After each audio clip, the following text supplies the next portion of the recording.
ഇല്ലാത്തതിനെ പറഞ്ഞ് നീ BP കൂട്ടരുത്. ഇല്ലാത്തതിനെ പറഞ്ഞ് നീ ഡിപ്രഷനിലാകരുത്. ആമേൻ. ആരോടോ പരിശുദ്ധാത്മ പറയുന്നു, ഡിപ്രഷൻ എന്ന് രോഗം ഡോക്ടർമാരെ വിളിക്കും. ബൈബിൾ അതിനെ വിളിക്കുന്നത് സ്പിരിറ്റ് ഓഫ് ഹെവിനെസ് എന്നാണ്. ഭാരം കൊണ്ടുവരുന്ന ആത്മാവ്. അത് നിന്നെ താഴത്തേക്കേ കൊണ്ടുപോകുകയുള്ളൂ. ഭാരം എപ്പോഴും ഭൂമിയിലേക്കാണ് നമ്മളെ കൊണ്ടുപോകുന്നത്. എന്നാൽ നമ്മളെ ഉയരത്തിലേക്ക് കൊണ്ടുപോകുന്ന ഒരു യാഥാർത്ഥ്യമുണ്ട്. എന്നിൽ അവന്റെ ആത്മാവുണ്ട്, എന്നിൽ അവന്റെ അഭിഷേകമുണ്ട്, എന്നിൽ അവനാൽ നിക്ഷിപ്തമായ കൃപാവരമുണ്ട്. ആര് നിന്റെ കൂടെ നിന്നില്ലെങ്കിലും, ആര് നിന്നെ സഹായിച്ചില്ലെങ്കിലും, അവനാൽ പ്രാപിച്ച അഭിഷേകം നിന്നിൽ ഇരിക്കുന്നു.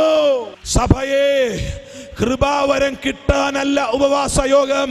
നിന്റെ ഉള്ളിൽ ഒരു കൃപാവരം ഉണ്ട് എന്ന് വരച്ചു കാണിക്കാനാണ് ഈ ഉപവാസ യോഗം. തിമോഥെയോസ്, നീ ചെറിയ ആളല്ല, നിന്നിൽ കൃപാവരമുണ്ട്. ആമേൻ. മക്കളെ, നിന്നിൽ കൃപാവരമുണ്ട്. ബ്രദേഴ്സ്, നിങ്ങളിൽ കൃപാവരമുണ്ട്. തിമോഥെയോസിനോട് പൗലോസ് ഓർമ്മിപ്പിച്ചു കൊടുക്കുകയാണ്, നിന്നിൽ ഉണ്ടെന്നുള്ള കാര്യം ഓർത്തോ.